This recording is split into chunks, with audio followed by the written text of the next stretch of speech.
board. In the booklet that we brought out, most of you have the booklet, but he stated that for as long as he can remember, this proud Westport club has been a beacon and benchmark for the rest of the boxing community.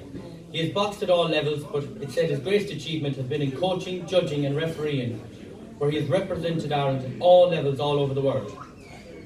And Peter asked me to mention that Peter, as a referee, his only regret was that he didn't disqualify him in a tournament in Gisala on the 10th of December 1990 for hitting too hard. Ladies and gentlemen, the President of Mayo County Board, Mc Donagh.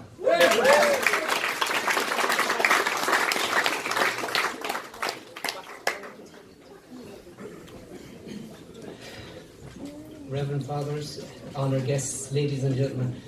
I was talking to Pete earlier on today, and we were organising a fight, or cancelling a fight, whatever it was.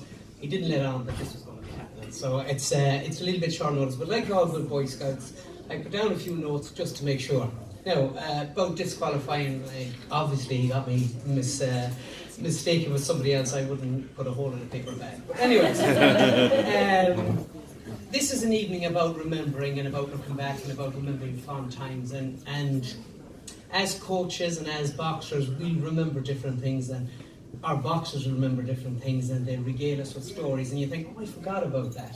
But years and years ago, I was above in Dublin boxing in the stadium, and my own coach at the time, Jerry Coyle, couldn't make it up for whatever reason. So Peter done my corner. And a great word in boxing is robbery. We just seem to love the word robbery. So I'm not going to use that word, but maybe I should have got the decision. But I didn't. But for years afterwards, I've given Pete the rope that I didn't get the decision because maybe I had poor coaching in the corner. I'm just putting that out there. He's not agreeing to it, and he never has. But afterwards, when the fight was over, like anyone coming out, you feel bad you didn't get the decision and things didn't go your way. And Pete took me aside and he said, look, he says, I thought you might have got that decision in truth, but you boxed really, really well.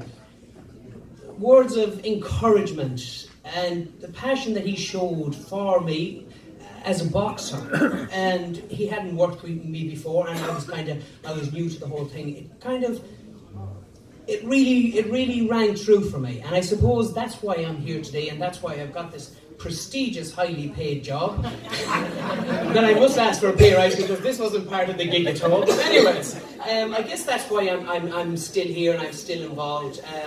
1967 was clearly a very, very good year because I think that's I made it come in a month before the club this club was born. But anyways, as I say, 50 years.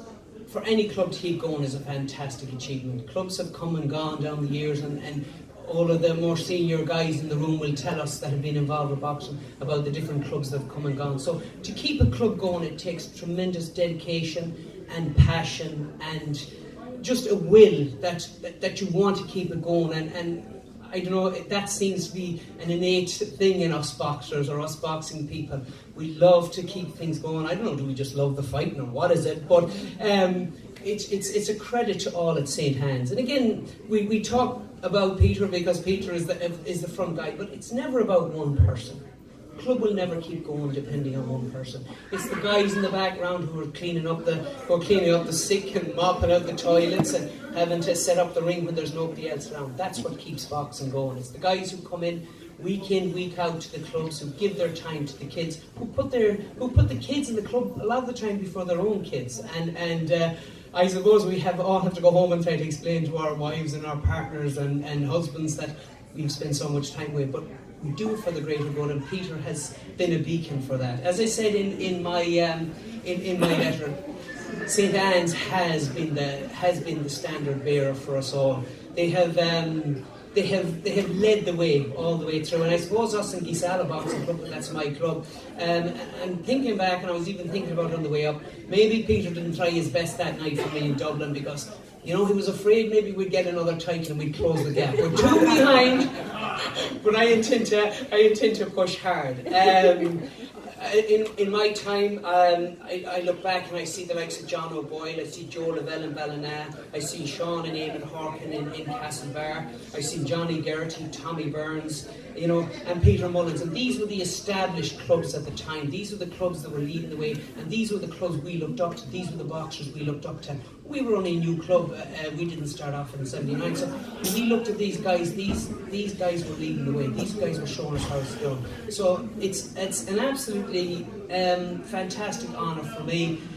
As the county president, as I say, it's only a new position for me. It's an absolute fantastic honour and privilege that I would be allowed to speak tonight, and that I would have an opportunity to thank Peter and the St. Hans Club for help in guide Mayo boxing and Connacht boxing. And again, it was a fantastic 50 years. They have done so well. I'm really looking forward to the next 50. It's a good challenge for the rest of us. Thank you very much. Enjoy your night.